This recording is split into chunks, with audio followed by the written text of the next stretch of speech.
Hey everybody, welcome to this week's stream. Hope you're all doing good today. So I can't tell if my screen is working, so let me know if everything's going good. It's not showing me the actual video footage on YouTube, so hopefully we're live. But anyway, today we're going to be turning up this blank. We made this on the stream last week. Oh, sounds like it's working. I can hear myself on my phone. We made this last week, and we're going to make it into a bottle opener. So we're going to use the universal mandrel from Stainless Bottle Stoppers and make a bottle opener out of it. So I'm pretty excited. We made faux burls. So here's the results. And I made a couple extras. Let's see, we did 3. I think we did this one maybe. I don't know. Here's a pretty cool one. Cast that in clear. Same here. Pretty cool looking. This one was kind of a weird reverse one where like the burl was clear and then we added solid color. And same thing goes with this one. I like this one a lot. Purple and silver, and we did the kind of an orange and yellow burl. I can't remember. I think we made this one on the live stream. The burl piece. Look at that. Pretty wicked. And then I did this one on my own. So we got a few pieces of burls. These guys are going into the subscription boxes, but I kind of had my eye on this one. I liked how cool this looked. This is the blurple. Not a whole lot of it. I went light on the amount of blurple, so the blue to purple color shift. And then I also added some like a green mica. And again, I went really light on how much mica I put. So this was the burl chunk. And then we cast the kind of black with the micro starlight glitter. So I think that one's going to be cool. It has a nice dark background. It's really popping that color. So anyway, that's the one we're doing. Let's see here. Sorry guys, I got up really early this morning to go on a hot air balloon ride with my wife. It's her birthday, and I decided to opt for a hot air balloon ride in our valley, and it was super cool. I highly recommend it. If you ever get a chance to do a hot air balloon ride, go do it. It was super cool. But I apologize if I'm a little loopy. It's going to be a long day, I think, today. So anyway. Let's see, who was here first according to my thing? Mike McEwen was. Nice. And I also apologize, my voice is a little bit kind of whacked right now, so I might not talk as much as I normally do, which most people will be like, it's about time. What we're going to do is I'm going to use the universal mandrel from Stainless Bottle Stoppers. This system works with bushings. And so you can put different bushings on. This is the bushing that matches the size of the bottle opener piece. And they have actually, Stainless has 2 different ones. Let's see here. Where did I put those bottle opener bits? They've got one that is kind of cool. It has, like, you can open up your drink or whatever with, what the heck's going on here? Here we go. Without damaging the cap, the bottle cap. So this one cracks it open like that, and it'll keep your bottle cap from getting all dented. And then this one's a little bit different. This is just a normal one. But the cool thing about this is you can, like set your bottle opener down on the counter, like standing up if you wanted. Obviously you can't do that with this one. It's just gonna have to lay flat. So Stainless Bottle Stoppers. Let's see, I think Turner's Warehouse has the dentless ones. I don't know that they have these ones, but you can go to stainlessbottlestoppers.com to get this stuff. And there are links to most of the stuff that I'm using today down in the description below. So let's see here. You used to crew with it. Yeah, that's cool. Actually, the guy that the pilot that we had today, he's done Albuquerque. He does that every year. And then Reno, the great balloon race thing up there. He's been all over the world. He was showing us all kinds of stuff. It was pretty cool. It was a really fun thing. I've never done it. Actually, Gretchen's mom used to own a balloon. And so she ran a balloon company also in our valley many years ago.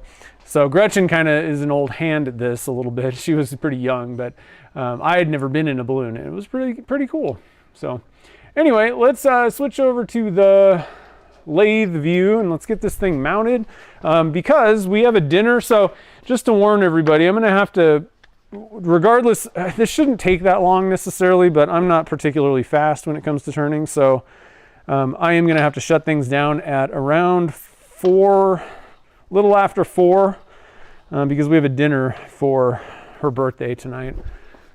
So now one thing I wanted to mention, you guys might have seen on social media, I posted a short of me putting the insert in, and I recommend using the inserts on most of these things. It just makes things a little bit better. What can happen, especially I find with epoxies, in many, not in every resin's different, but urethanes tend to be stiffer and heat doesn't affect them as much. Heat can really affect epoxy, and so if you can just tap the threads in the blank, but what happens is if you kind of get it a little bit heated up a little, you know, or whatever, it can get a little soft. So these inserts, you glue them in, and you don't have to worry about that. It's going to remain nice and stiff. You're not going to have to, you know, worry that your blank is going to start. What can happen is you can damage the threads, number one, but it can start kind of wobbling on the lathe while you're turning it if it doesn't play fair. All right, so let's make sure this is nice and tight. Get this thing rolling. Let's lock down the tailstock. That'll help get things going. All right. Now I am going to get my dust collection ready, and then we'll start turning this sucker. It should be a fairly fast. I mean, bottle openers are not particularly difficult to turn, so it should be fairly fast. One thing that can kind of speed things up actually is if you knock the corners off of your blank before you start turning. That can really, I don't know, it takes a while to get those corners knocked off sometimes.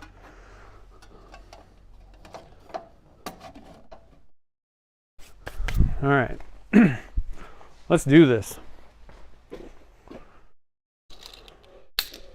Grab my phone so I can see the chat.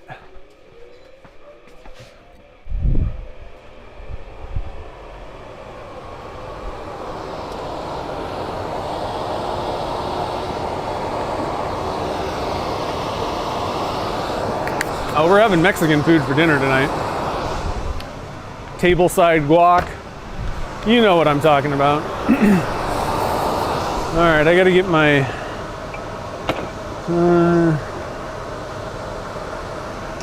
I gotta swap out cutters. I was using a standard cutter before.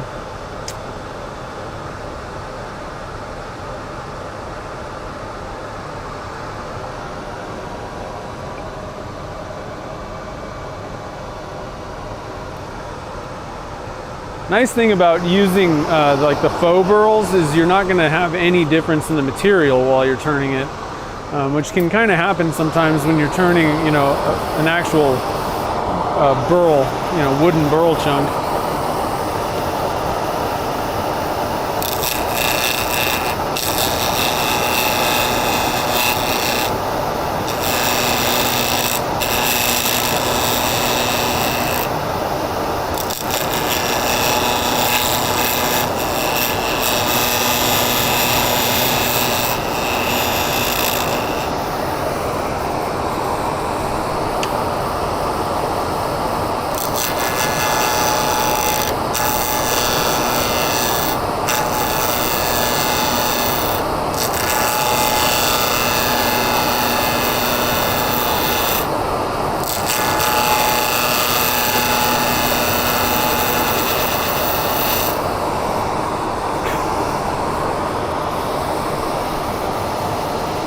Buffalo chicken dip and homemade ice cream, nice.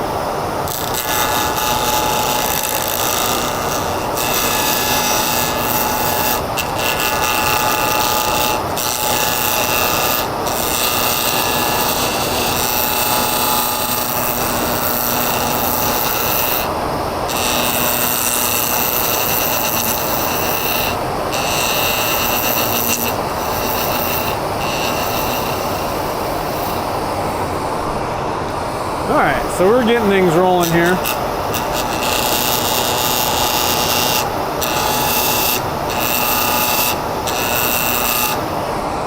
I'm gonna stop it and just make sure that we got this thing tightened. Sometimes it can kind of loosen up a little bit. Looks like it's pretty good.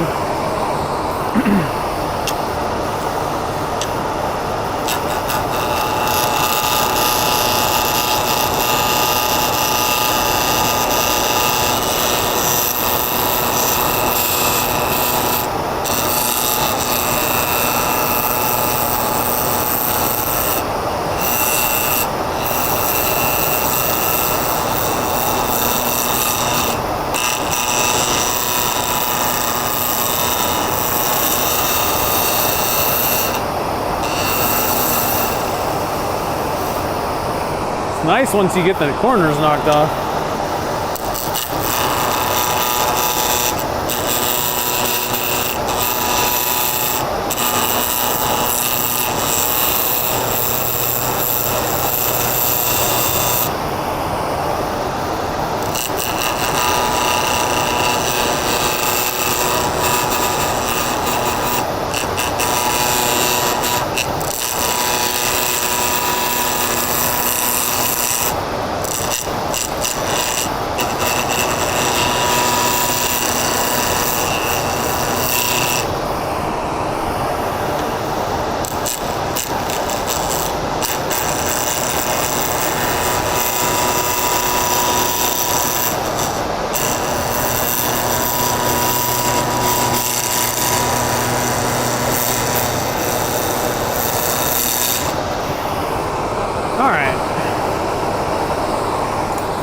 Let's see what's going on here.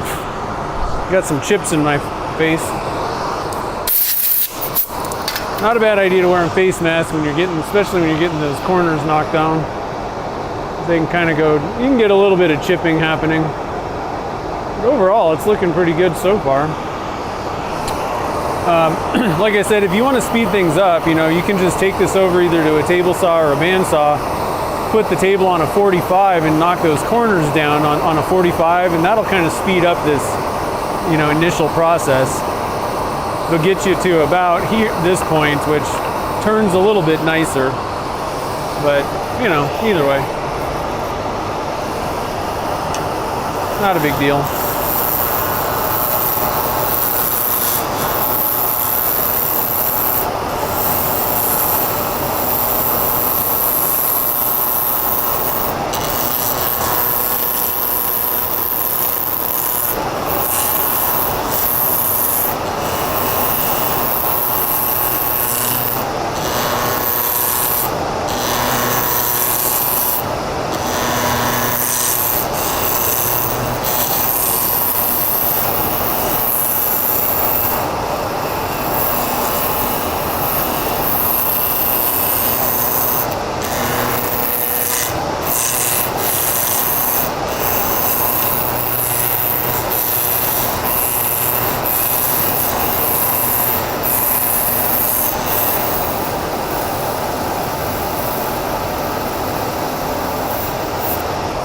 Okay, we are almost trued up at this point.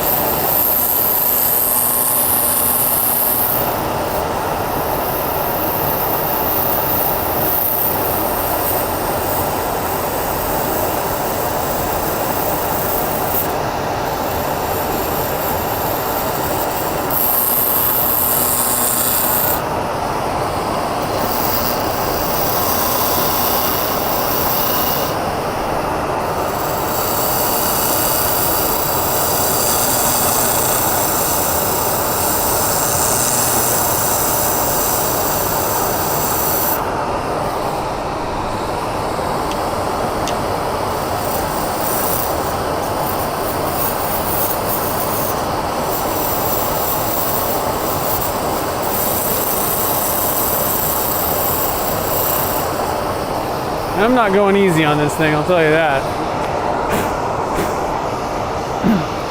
Yeah, you can use all kinds of different tools to speed things up. Even just using a larger carbide can sometimes make this process a little bit quicker, but honestly, whatever.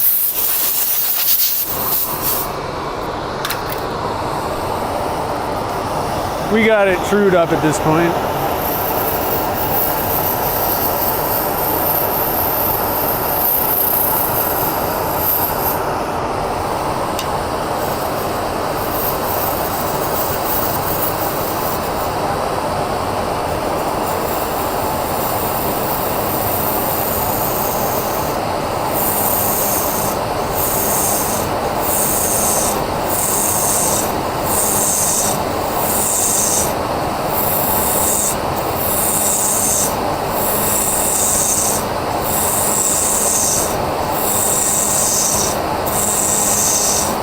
So I'm just tapering this thing down.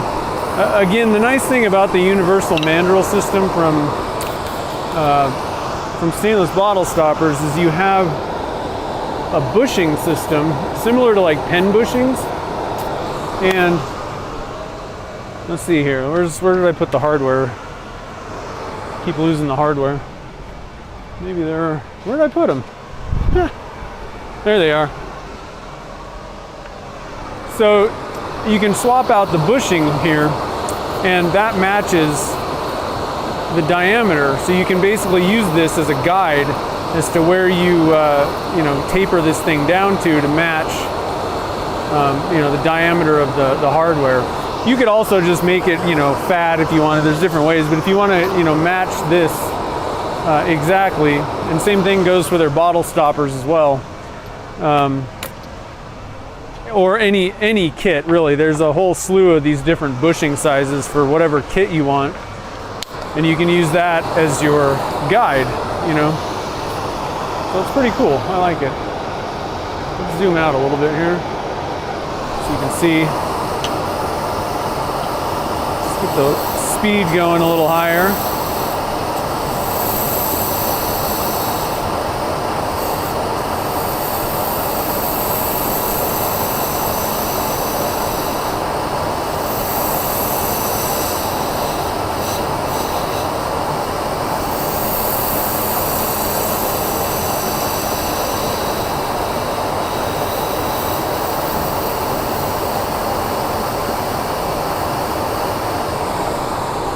All right, now I think what I'm going to do for the shape, let me stop and first I want to try and clean this up just a little bit.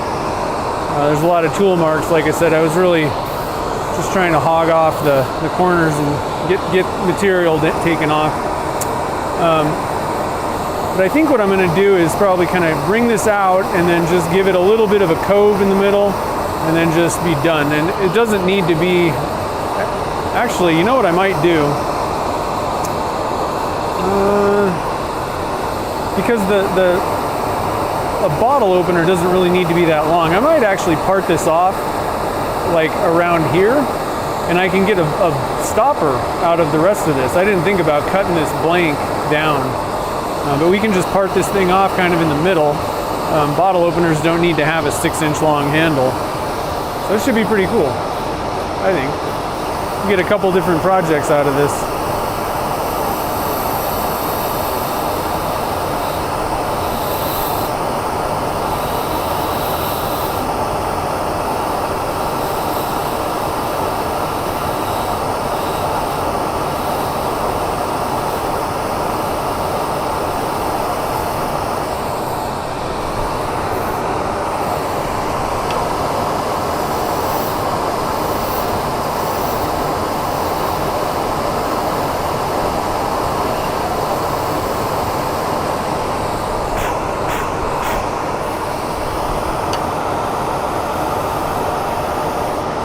So let's make a mark with our parting tool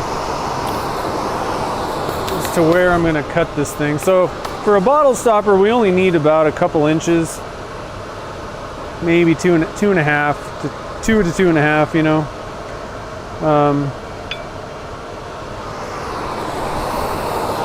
So let's actually, I'm going to actually even measure this, see where we're at here. So from the end, 2.5 would be right here.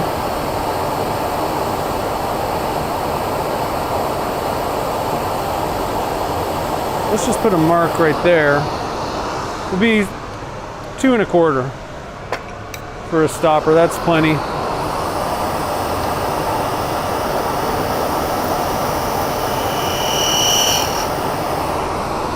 right. Now I know where I'm going, and like I said, I'm just gonna put a little bit of a cove. We're not doing anything super crazy on this handle today.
All right.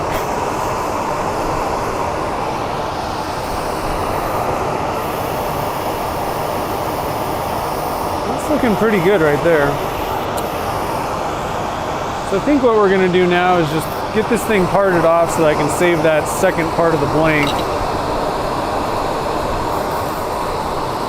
Slow the speed down, pull out the parting tool here.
I think I'm just going to cut it off with a saw. It's a little bit kind of soft and bendy down there, so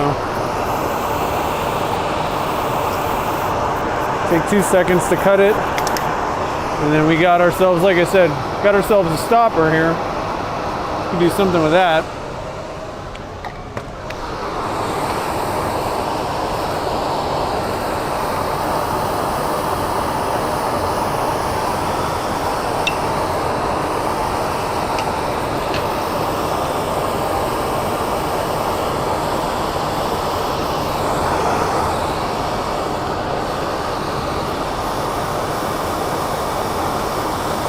give it a little bit of support. And I'm gonna just kind of bring around this sharp edge. I'm gonna break that thing down.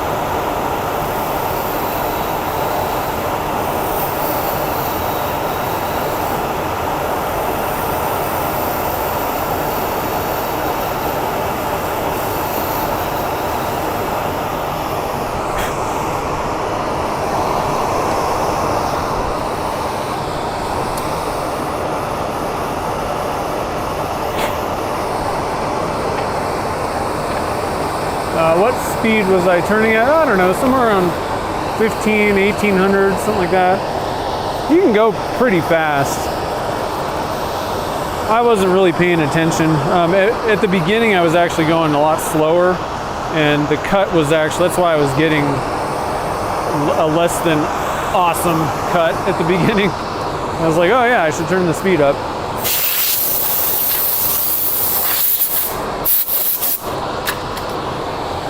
I do find sometimes, you know, a lot of people will say that, you know, faster the better with spindles, but what can happen sometimes with resin blanks is I do think there's kind of an upper limit. Like if it's kind of just pulverizing it, you're probably going too fast.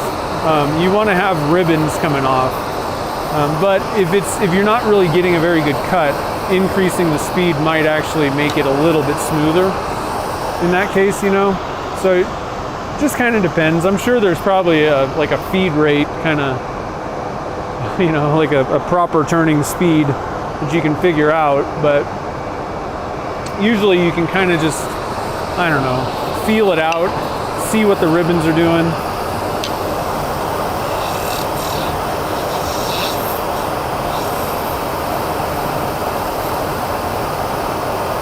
I know that doesn't really help a whole lot, but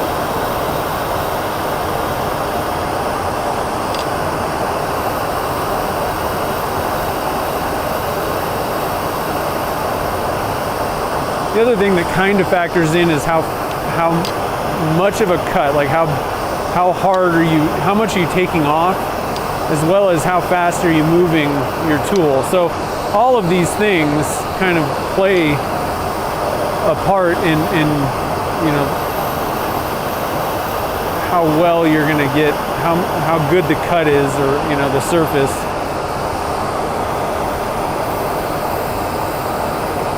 All right, I think we're actually good. I think we can start sanding this guy. So let's get you guys a shot of this. I haven't even really looked at it sitting still.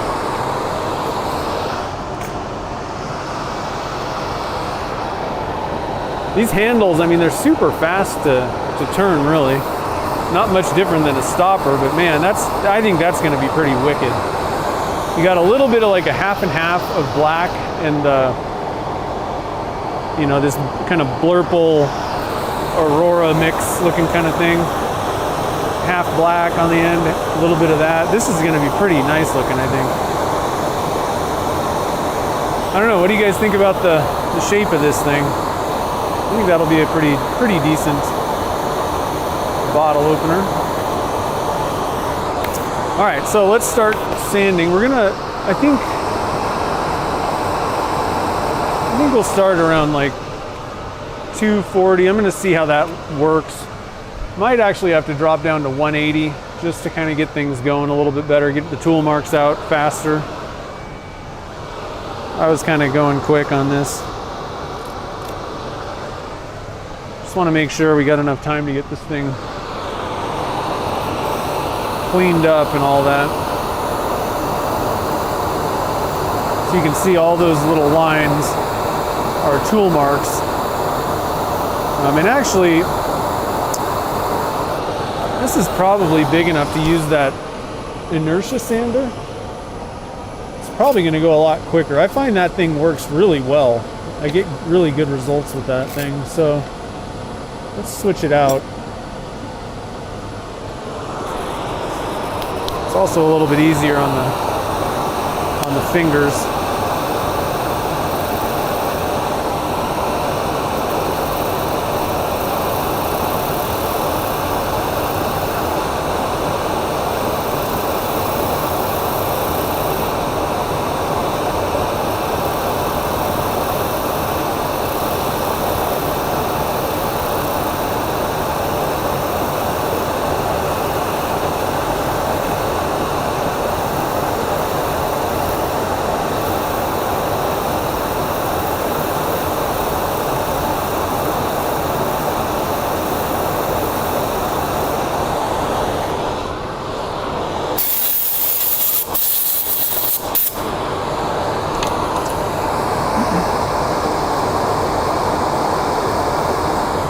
seems to be doing a decent job, but I think we're going to drop down to 180 real quick here, because although that's taking out scratches, it's not really taking tool marks out that well.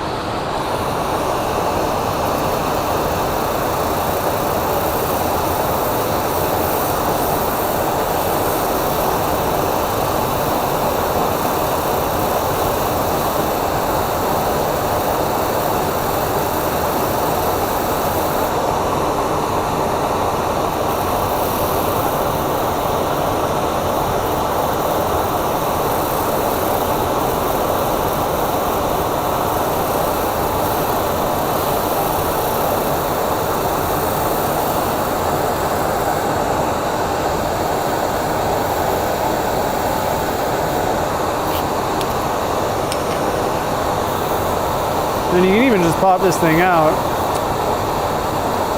and do some parts by hand here.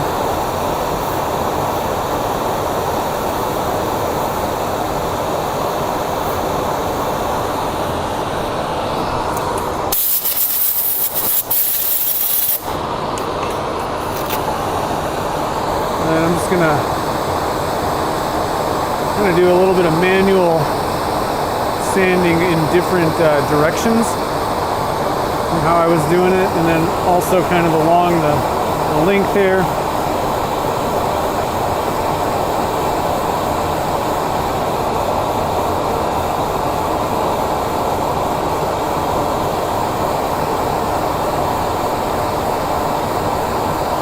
And again, this is 100% resin, so we can just polish it all the way up.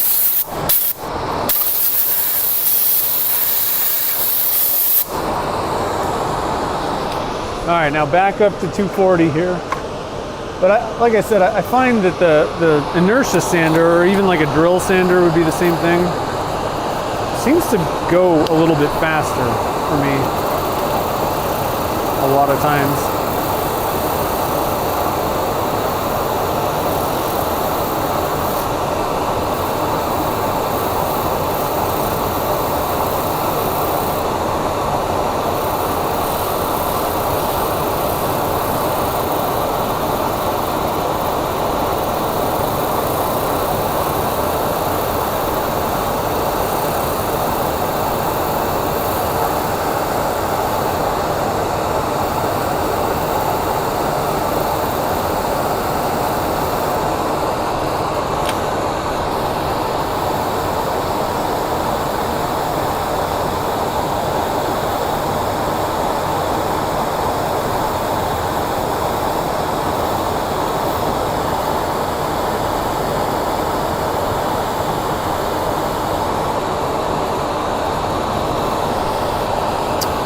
One thing to note, if you're using these inertia sanders, you're going to be spinning this. You know, most people say to slow the lathe down when you're sanding, but to generate enough inertia, you actually need to speed this thing up. So, I mean, I got this thing going about 1600, I think.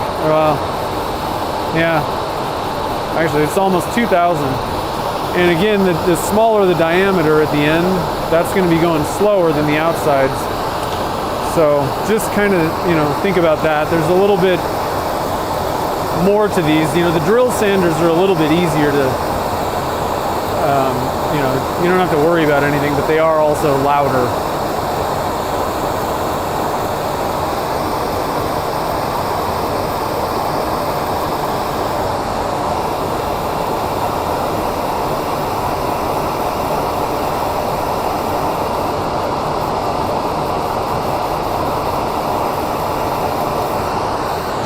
Pop this thing back in and just get this edge one more time.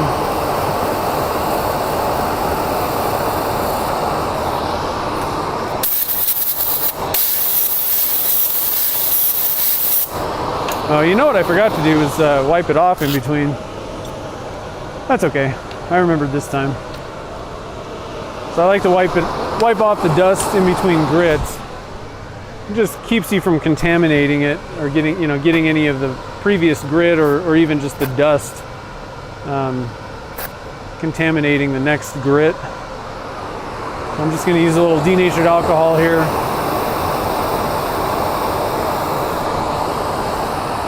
I'm gonna inspect this and look. Black is the hardest, you know, like the darker colors, they're the hardest ones to get. Looking, you know, get all the scratches out. This one, I may have to come back and polish this up a little bit more later.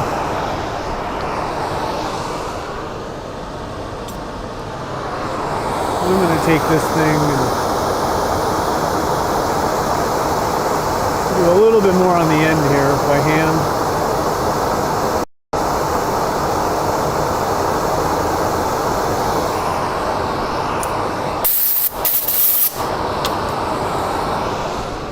And then give it another wiping.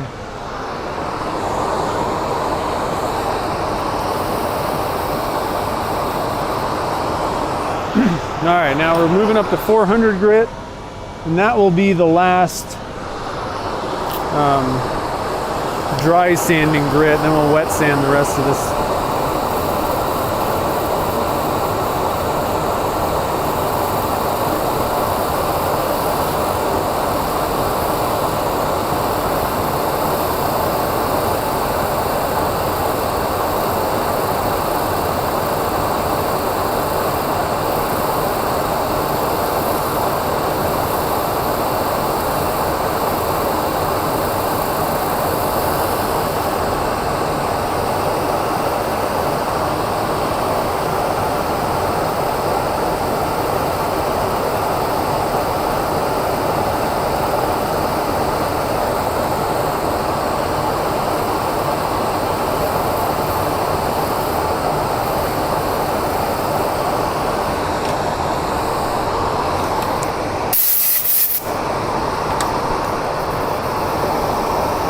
Yeah, swirl marks on a black car. I know.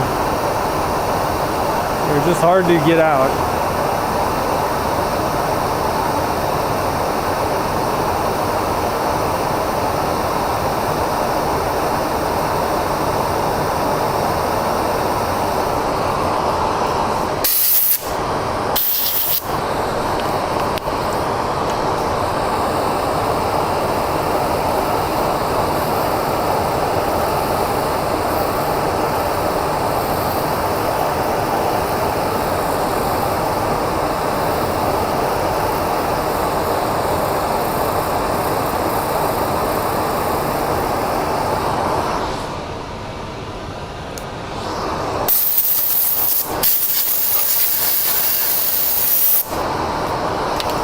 Alright, let's see. I'm going to wipe it off and then take a kind of a peek at it, see if I see a whole lot of scratches.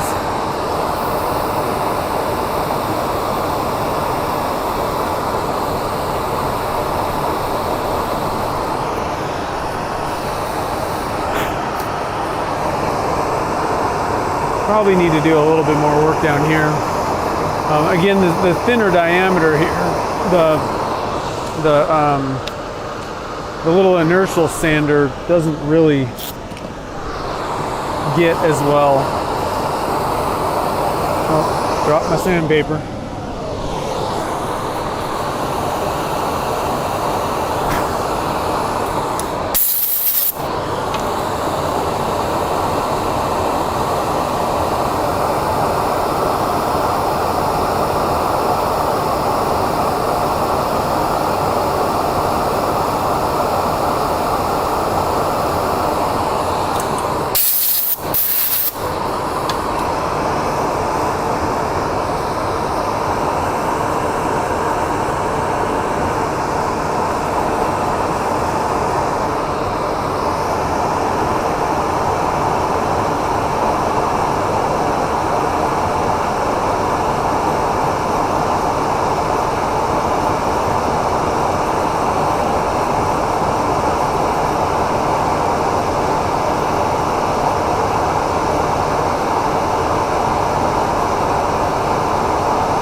Alright, let's wipe that off with some alcohol and then we'll move on to the wet sanding. And I can turn off the dust collector. Favorite part of the turning. Ah, nice. Let's see here. I apologize for not interacting as much. I do want to make sure that we get this thing done in time, so I don't have to like just shut everything down and go to dinner. There you go. And let's see here. I got a bucket of water here. I'm going to pull out some new polishing paper here.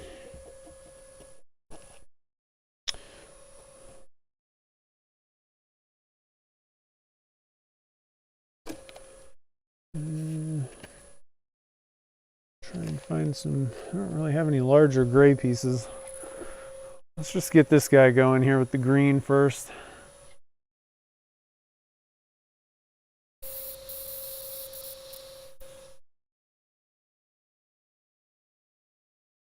So this is the Zona polishing paper. So we stopped at 400 grit with the sand, you know, the dry sanding, the Abernet. And this is going to be around somewhere in the 700, 750 zone for kind of a equivalent grit.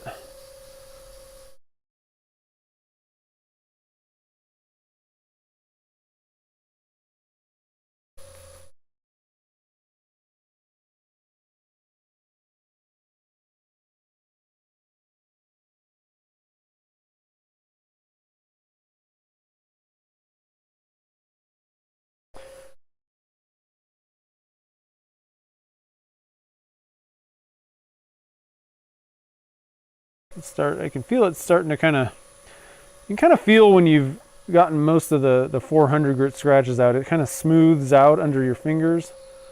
That's one of the reasons why I like these papers, is there's more feedback to really kind of feel what's kind of going on with the, you know, your sanding progress.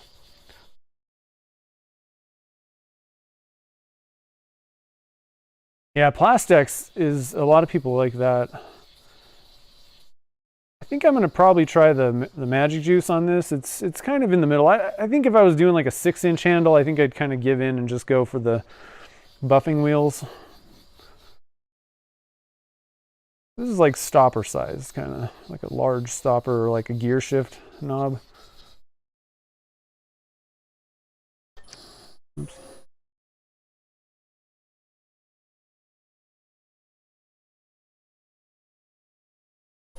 Magic Juice works pretty good for that. Maybe a handle, you know.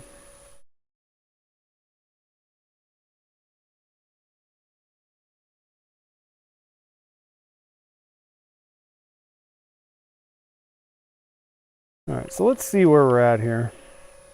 I'm going to wipe this down, just see if I can see what the progress is. One thing that helps is to get a raking light, which means that it's kind of bouncing off at you. You know, get a high-powered kind of beam. A really good, what I find a good raking light, because I've got my Laguna, you know, just it's like an LED light above here. And that's fine, but I find that, if you can see, let me get make sure this is all wiped off. Let me get the dust collector hood out of the way and all this stuff. So I find that this light, it's going to blow out the camera probably. It's super high powered, and if you aim it that way, you know, coming towards you, you can really, you know, get in here and see where the scratches are. So if you really want to kind of get on top, now I can see scratches going this way already, which means that, you know, I got more work to do with the green paper. But it definitely kind of helps out if you can get that. Did I show you guys? I don't know if that was actually on there. Show you what I did here. I got this thing kind of, it's like bouncing the light off, and you can really see every little scratch that way. So if you're, you know, you don't necessarily have to do this in most cases, but I think it definitely helps with, especially with these darker colors, because what ends up happening is, you know, you're going along and everything seems to be fine. And then you get to the end and you're like, where did all these scratches come from? And what happened was you didn't get all of those previous grit scratches out. And that's why it helps to do, you know, in between, like at the end of a grit, go, I don't know, switch back and forth. That way, you know, right now, all the scratches are going, they're radial, they're going around the blank. You know, what you can do is on the next one, you could just, you know, do it this way with the next grit. I find I actually like kind of doubling down where, you know, it's just easier to do the sanding with the thing, you know, spinning, and then finish up by, you know, with each grit going lengthwise.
All right, let's see, I'm gonna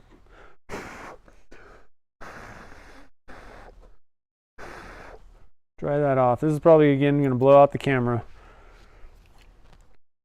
There we go. Now we got radial scratches only.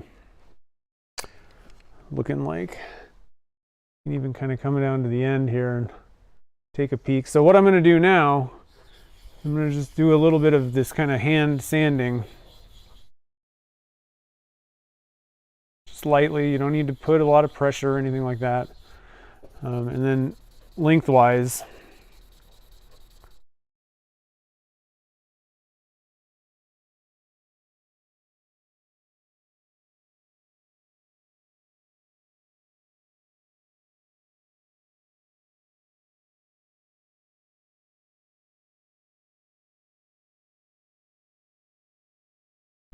the other thing I've found is if you use a plastic polish, like Magic Juice, I find is a little bit different because this kind of works with anything that's got waxes or oils or any of that stuff in it. But I find that the Magic Juice stuff, if you go through all 6 grits, I mean, there may be a couple little scratches underneath that you could really see if you really looked hard, but for some reason the compound really fills it in. So you can kind of get away with more. Now with the darker resin, maybe not. Dark color, especially black, it is really hard to get that thing, you know, like with all the scratches out. So don't feel bad if you're like, you know, feels like you're spending hours sanding this thing and another scratch kind of shows up. It happens a lot. But like I said, some of those kind of compounds that have like the waxes, I guess, or I don't know what it is that's in these polishes, but I don't find that like the pastes really do exactly the same thing. Magic Juice surprised me. That stuff works really well. I really didn't think I was gonna like it as much as I do. Obviously, you know, I really like it for pens. What I'm doing is cutting some larger strips of the gray, the next step. So we got a little bit bigger piece of gray. Get this thing wet. Now you can switch out your water, you know, use different waters with different grits, because technically I could be pulling some grits off of this paper into the water. So that can also, I don't know. I don't know how big of a deal that is once you get to these grits. I don't know how much the particles tend to break fracture and chunks end up in your water. That would be an interesting study. But if you are finding that you're struggling to get things, it just seems like there's constantly scratches in it, you might try that, switching the water out or having different water buckets for different grits. You're not kind of cross-contaminating things.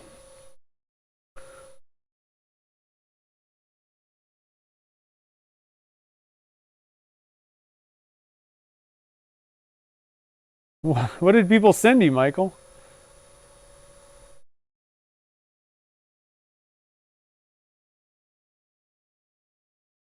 I missed the conversation, so.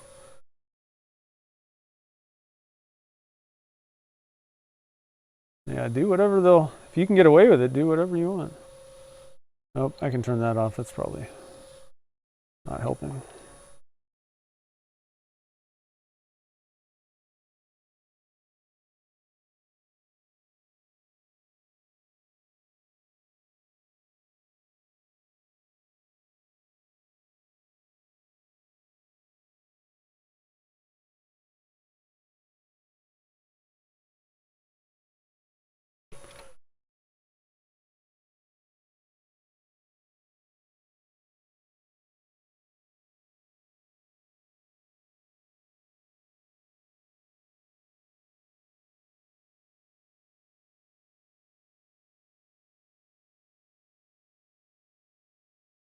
High candy turns warehouse. Nice. That's what I like to hear.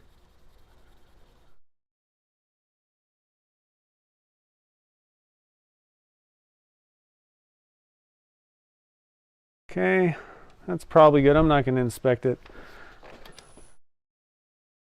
I usually find, worst case scenario, now I do have buffing wheels. If I had to, I could go over there. I do find that the Triple E buffing wheel, if you can get it to the green color, so, the previous grit, I need to go cut another piece of stuff. You can pretty much get, the Triple E will take out pretty much anything. Any scratches if you've gotten them up to is that blue? Yeah. If you oh, there's some blue. If you've gotten it up to the green grit, and the reason for that is the Triple E wheels are essentially about a 900 grit or so. That's the best information I could find on the internet. They're different abrasives, so it's really hard to just compare. It's not really apples to apples with just sandpaper. But if you think about it, the green is 750, and then Triple E compound is about 900. So it makes sense that you should be able to get 750 grit scratches out with 900 grit abrasive.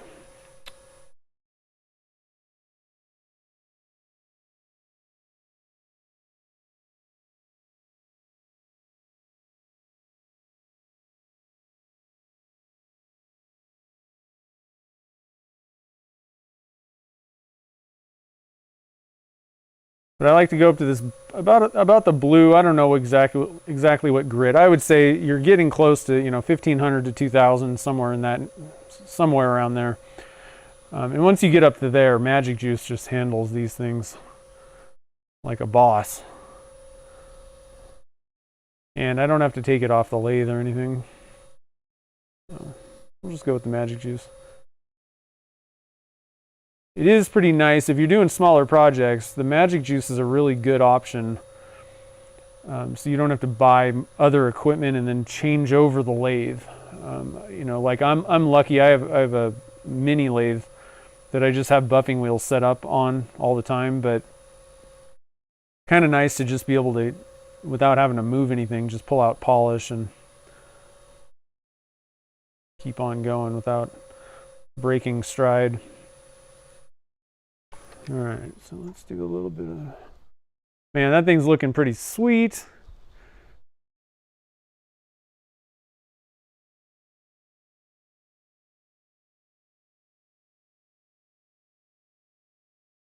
And again, I went pretty light on the, you know, the blue to purple color shift powder and the green mica powder that I just kind of swirled in there for the burl, so that there is a little depth. Now it doesn't look like, you can't really see the peaks and all that stuff in the burl chunk. I could have gone even lighter, you know, in that case, but still looks pretty cool.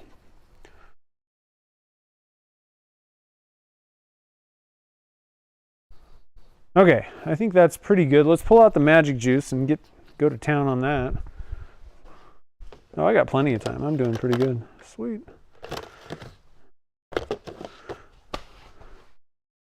All right, so let's wipe this sucker off.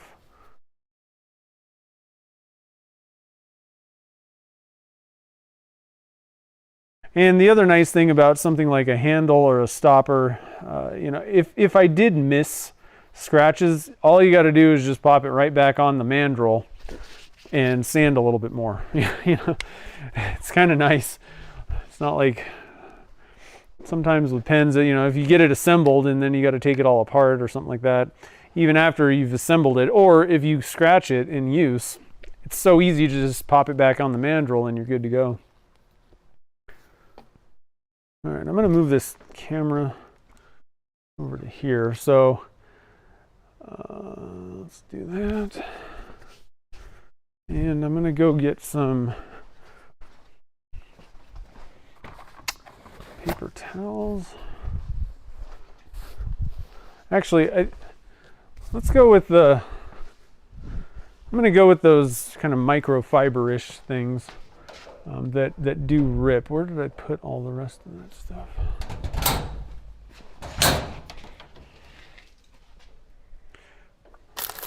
There they are.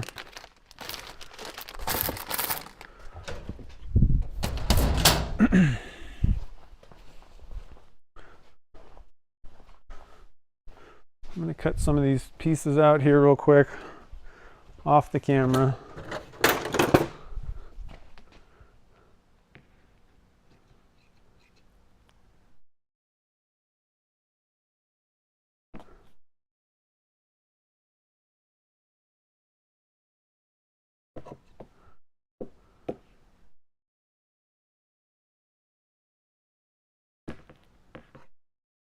I should probably just use a rotary cutter thing.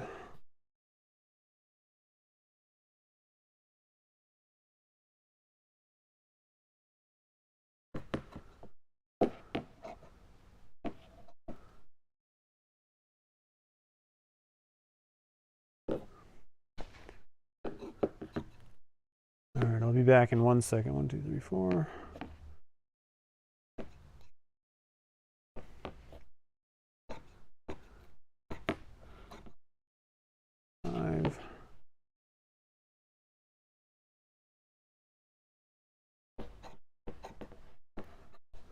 Six, okay. So I'm just going to use these things. Forget what they're called. What are these things called? You can get them at like I think at the grocery store even. They're called Scrub It. Scrub It. And I think that they're a little bit more non-abrasive.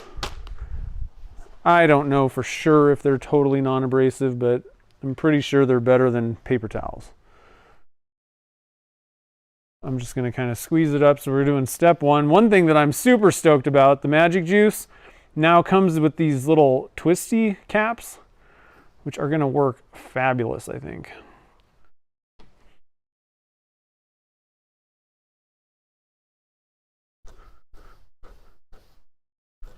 Maybe a little bit more. I like to kind of rub it in on the entire blank, and then we'll speed this up to about 2,000.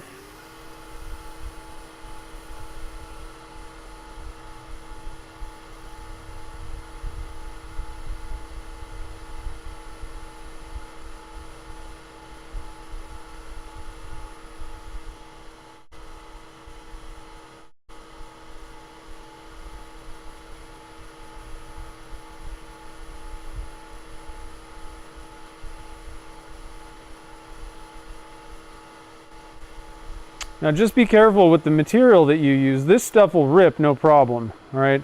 You don't want to be pulling a towel, you know, onto this thing, because if it wraps up and grabs your finger, you're going to be in pain. So just always be careful with that stuff.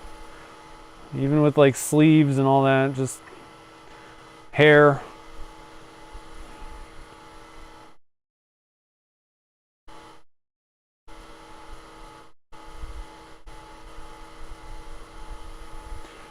Okay, step one. And even after step one, it is night and day. Like, I mean, you could walk away at this point and be like, I'm pretty happy with that. But we got 5 more to go.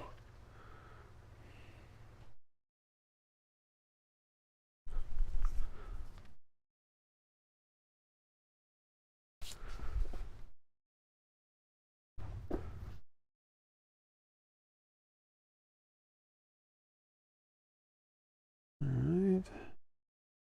Step 2.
And then we'll wipe off the residue. A clean piece.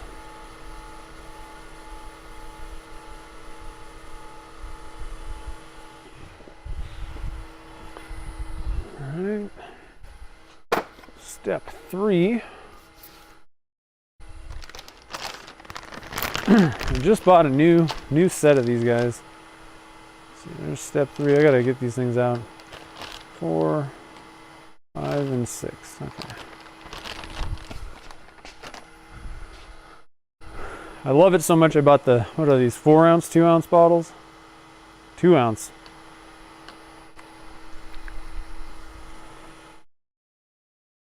Figured why not? Nope, I think I need to open the inside of these things. Brand spanking new.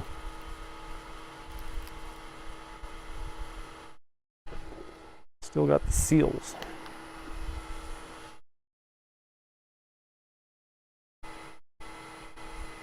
Oh, gotta open the cap here. There we go.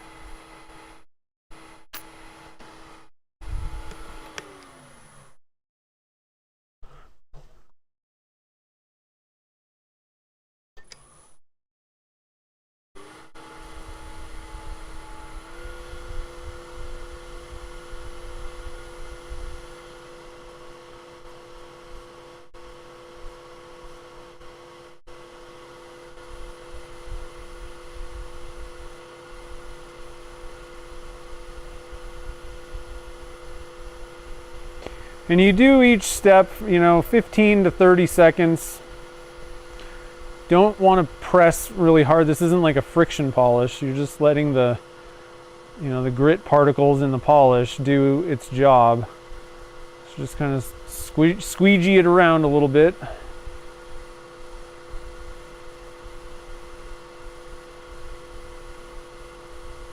thing's getting nice and shiny.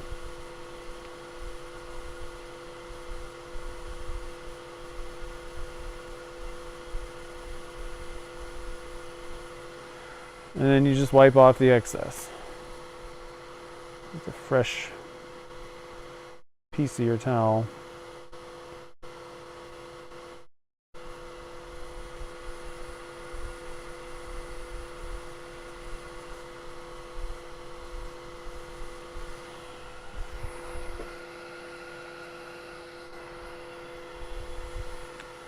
right, on to step 4.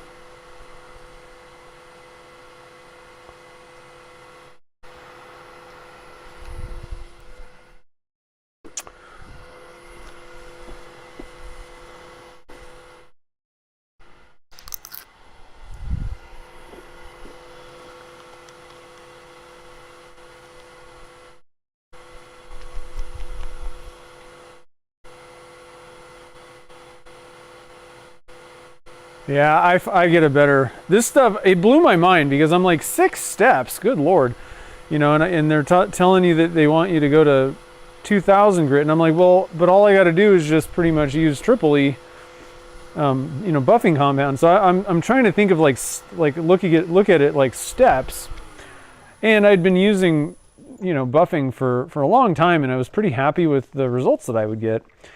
So when I first tried this, I was like, and I to be honest, I don't really love the pastes typically, and I just for some reason don't get as good results as buffing, just straight, you know, doing the sanding steps and then buffing, you know, wheels. So I was like really skeptical. I was like, okay, let's see how this stuff works. But it's really actually quicker. I mean, it knocked out all 3 things. Like, it has to be easy. Like, I have to be able to figure out how to do it without, you know, getting a PhD in how to use the product. It has to be quick, like faster than my current methods, and it has to be better. Like, it's got to be better than what I'm already doing, you know, otherwise what's the point? And it knocked out all 3. I was like, wow, it's definitely more glossy. It was super, you know, stupid simple. And it was really actually faster because you only need to do about, you know, 15 seconds. This is for like pens. You know, all you got to do is about 15 seconds per thing, but you're not moving or doing anything. It's just, you know, moving on. That even though I don't even have to set up my buffing wheels, it still takes time to kind of, you know, get over there, especially with pens. It's just not as easy to buff a pen, let's say, than, you know, like larger things. So I was like, wow, okay, sold.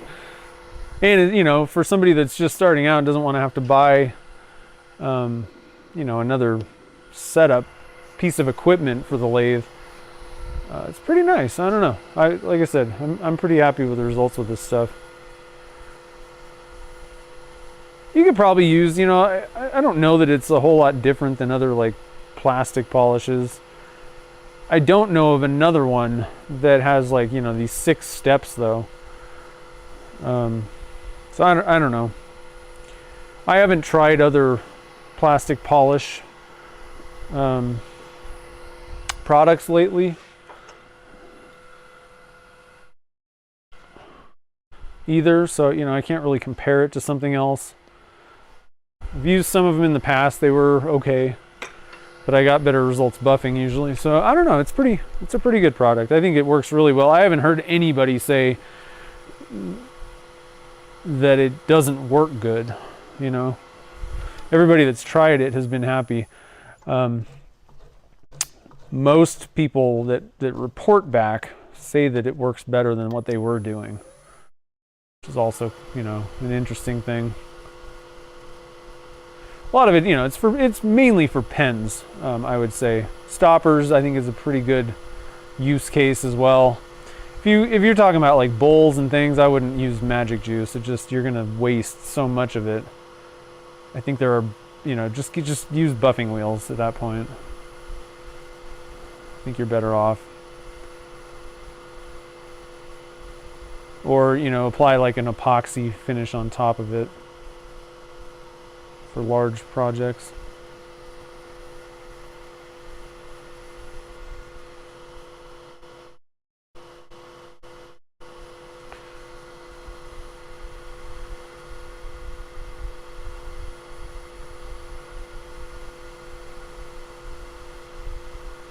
Okay, step 6. Nice. Good timing on this.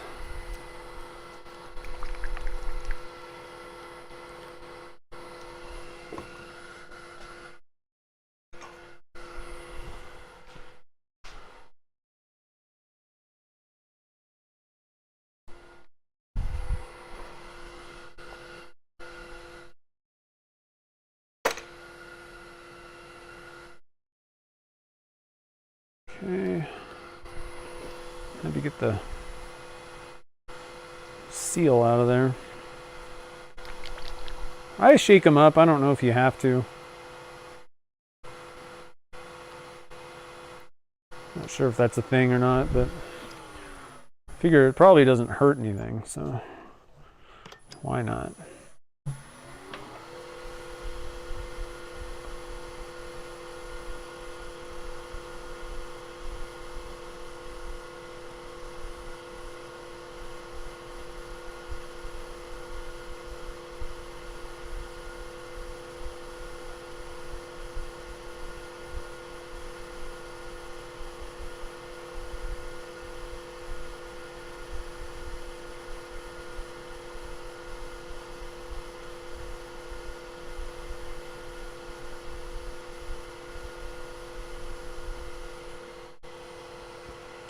Okay.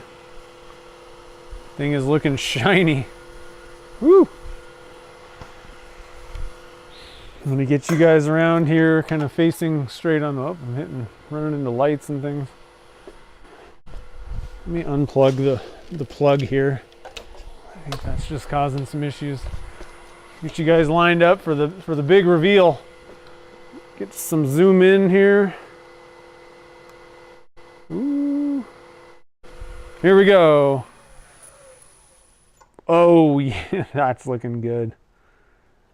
I love the micro starlight in the black. It just looks like space. Wow. I don't want to touch it. It's so shiny. I feel like if I look at it, it's gonna dull it. I'm gonna put some gloves on just because I'm that crazy. Then I'll show you the two different hardware types, you know, the two different stopper, or not stopper. You could use, I could make this a stopper too. It's all kind of interchangeable basically. Just depends on which thing you put in there. But I wanted to go for an opener on this one.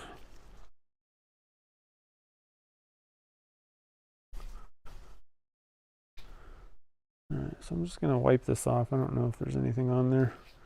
But man, let me zoom out. Let me get back a little bit here. Kind of bring this light up here. Zoom out. Stop shaking. There we go. Whoa.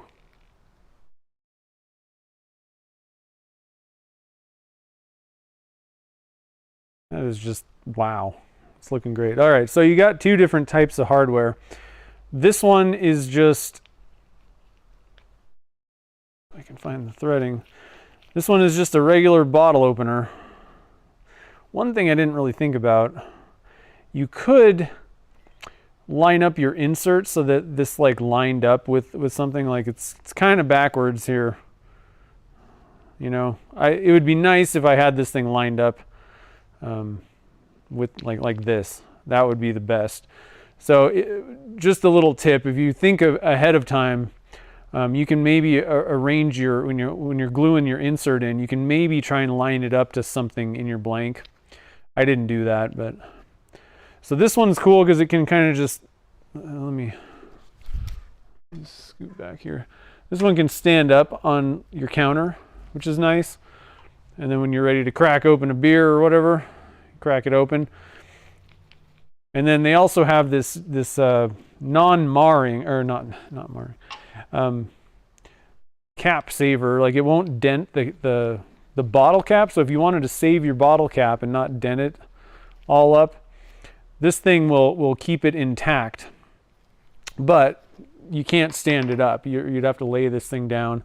But if all you're going to do is toss this in a drawer or something like that, or if you had you know, somewhere to kind of mount it, like a hole, then it wouldn't really matter. But there's two different ways to go with this. Pretty cool. I love that starlight. So this is the micro starlight glitter that I sell on my website in just black dyed resin. And I just love how that looks. Pretty sweet. What do you guys think? Yeah, Space Nebula. 100% nice.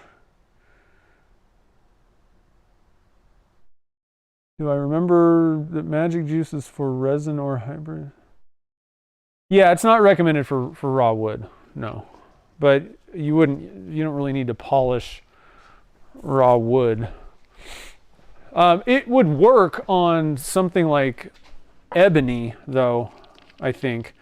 So like your like super dense, tropical hardwoods. It might actually work on something like that, but you're gonna get it if there is any grain. The liquid stuff is gonna get in the grain. So really, you're much better off. It'll work for CA glues. So if you have a wood pen and you put a CA finish on it, it works perfect for that. But yeah, I wouldn't use it for wood. I think there's 1,000 other ways to do, a finish or do something to wood that's going to look a lot better. That's a case, the one thing is I do really like the Yorkshire grit on wood. Like if it's just plain wood, Yorkshire grit looks fabulous because it adds that wax and that oil, and it just really pops out. If you have any grain in your wood, it's just going to really pop that out. So, that's a good one to go for if you're just going for a close to the wood feel on a pen or whatever on just normal wood. But, friction polishes and all those types of different things, a CA finish, there's lots of different ways you can go with wood. But yeah, for your resins and plastics and CA finishes, Magic Juice is phenomenal. I love it. But you do have to. Magic Juice isn't going to get rid of every flaw. Now I can actually see a few scratches here. I caught the light kind of hit just in the right direction. But the thing is, Magic Juice kind of fixes some of these flaws. Like this is black, which usually like scratches they just stand out like a sore thumb in black. So if the light hits this perfectly, I can see there's a few little swirls and stuff like that, but most people aren't even going to notice because the Magic Juice, for some reason, I don't know what it is, but it just shines everything up, and it's almost like it leaves, I don't know, layer over scratches and stuff. So, who knows? Who even knows? Let's see here.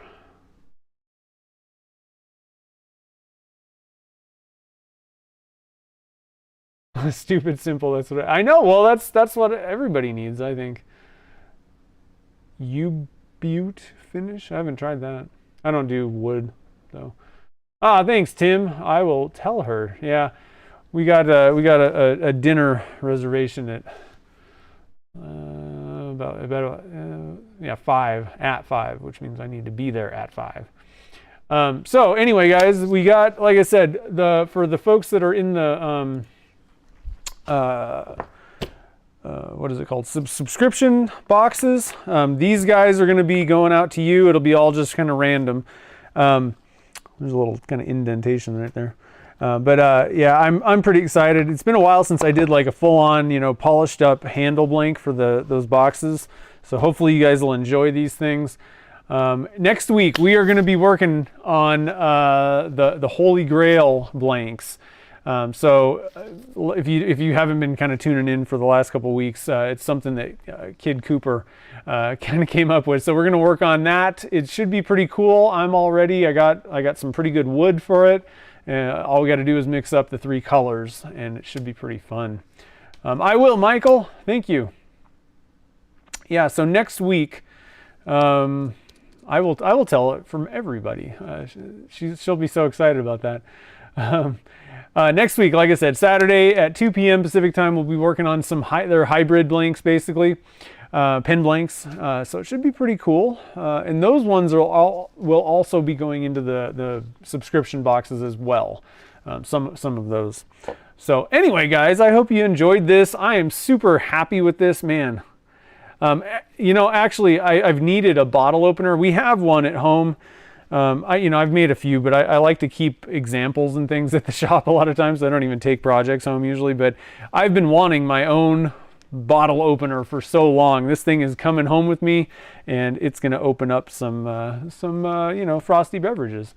So anyway, guys, I hope you have a great rest of the day. Have a great rest of the weekend, and I will see you guys all on the next live stream.